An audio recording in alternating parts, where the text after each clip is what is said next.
ماہ رمضان ماہ رمضان ماہ رمضان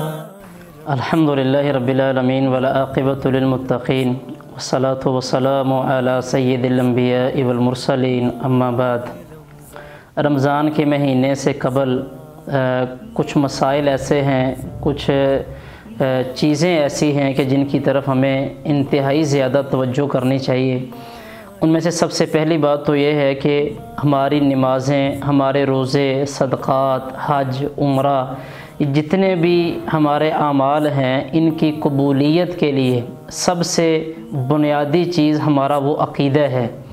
کسی انسان کے اعمال میں شرک شامل ہو گیا تو اللہ رب العالمین اس بندے کی ساری عبادتیں ضائع کر دیتا ہے۔ لہٰذا میں جتنے بھی سننے والے ہیں سب سے یہ بات گزارش کروں گا کہ عقیدہ سیکھیں، اللہ تعالیٰ کا تعارف سمجھیں۔ اللہ کے رسول صلی اللہ علیہ وسلم نے یا اللہ تعالیٰ نے قرآن مجید میں جو عقیدہ بیان کیا ہے، جو اپنا تعارف بیان کیا ہے، وہ تعارف سمجھیں۔ قرآن مجید میں سورۃ الانعام ہے، اس کی آیت نمبر 83، 84، 85 اور 86 میں اللہ تعالیٰ نے 18 انبیاء کے نام لیے ہیں، اور سورۃ الانعام کی ہی آیت نمبر 88 میں جا کے اللہ تعالیٰ نے ان 18 انبیاء کے بارے میں یہ بات ارشاد فرمائی کہ وَلَوْ أَشْرَكُوا لَحَبِطَ عَنْهُمْ مَا كَانُوا يَعْمَلُونَ۔ فرمایا یہ 18 انبیاء بھی اگر ان سے شرک صادر ہو جاتا، اگر یہ شرک کا ارتکاب کر لیتے تو اللہ فرماتے ہیں کہ ان کے اعمال بھی ضائع ہو جاتے۔ یہاں ایک بات سمجھیں کہ انبیاء اللہ رب العالمین کی توحید کی دعوت دینے کے لیے دنیا میں آتے ہیں۔ سوال ہی پیدا نہیں ہوتا کہ اللہ تعالیٰ کے کوئی نبی، اللہ کے کوئی پیغمبر یا رسل میں سے کوئی، انبیاء میں سے کوئی، وہ ذرا برابر بھی اللہ تعالیٰ کی ذات میں اللہ تعالیٰ کے ساتھ کسی کو شریک کر لے، سوال ہی پیدا نہیں ہوتا۔ یہ صرف ہمیں سمجھانے کے لیے ہے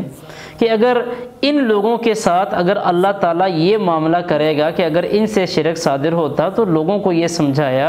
امت محمدیہ کو یہ سمجھایا کہ لوگوں اگر تم سے شرک صادر ہو گیا، اللہ تعالیٰ کی ذات میں اللہ تعالیٰ کے ساتھ کسی اور کو شریک ٹھہرایا تو فرمایا اللہ تعالیٰ تمہارے اعمال ضائع کر دے گا۔ سورہ زمر ہے، اس کی آیت نمبر 65 ہے، اللہ تعالیٰ فرماتے ہیں کہ اللہ کے نبی وَلَقَدْ أُوحِيَ إِلَيْكَ وَإِلَى الَّذِينَ مِن قَبْلِكَ، اللہ کے نبی آپ کی طرف بھی یہ بات وحی کی گئی ہے،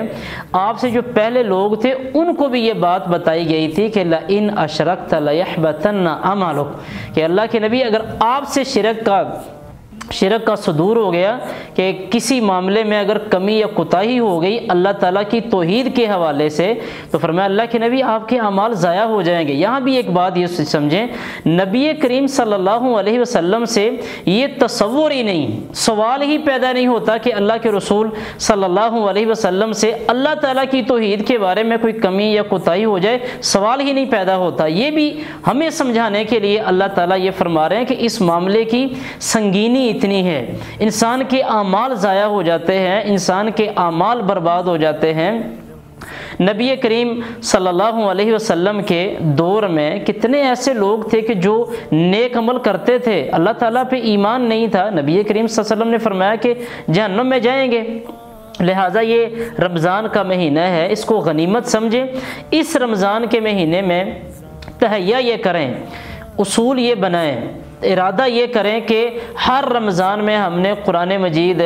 3 ختم کر لیے، 4 ختم کر لیے، صرف ناظرہ پڑھا ہے، اس دفعہ یہ تہیہ کریں کہ ہم قرآن مجید پڑھیں گے اور ترجمے اور تشریح کے ساتھ پڑھیں گے، بھلے وہ ختم نہ ہی ہو، قرآن مجید نہ بھی مکمل ہو، لیکن 10 پارے، 20 پارے، 15 پارے، 25 پارے، یہ پورا قرآن مجید اگر ترجمے اور تفسیر کے ساتھ پڑھا گیا تو یہ وہ 3 قرآن مجید وہ بہت بڑا ثواب ہے۔ لیکن جس مقصد کے لیے قرآن مجید آیا ہے اس مقصد کو حاصل کرنے کی کوشش کریں۔ رمضان میں انسان کے پاس وقت ہوتا ہے، تلاوت کا وقت ملتا ہے، قرآن مجید پڑھنے کا وقت ہوتا ہے، لہذا تہیہ یہ کریں، ارادہ یہ کریں کہ اس سال انشاءاللہ رمضان میں ہم نے ترجمے کے ساتھ قرآن مجید پڑھنا ہے، عقیدہ سیکھنا ہے، اور یہ عقیدہ اللہ تعالیٰ پہ ایمان، اللہ کے نبیوں پہ ایمان، اللہ کے رسولوں پہ ایمان، اللہ کی کتابوں پہ ایمان، یوم آخرت پہ ایمان، یہ ایسے بنیادی عقائد ہیں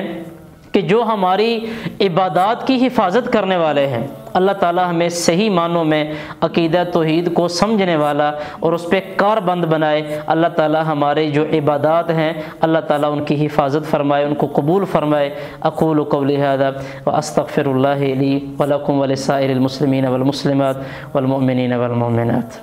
ماہ رمضان، ماہ رمضان۔